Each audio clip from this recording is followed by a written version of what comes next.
The third step is to set the adjustability.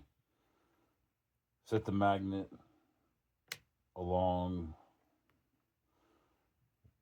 whichever spot you want, the size of the chin strap. If you want it tighter, go up. If you want it looser, go down. And then feed the end of the strap through. And within 6 or 7 inches, feed it back through the end strap. And line them up to where they're going to be.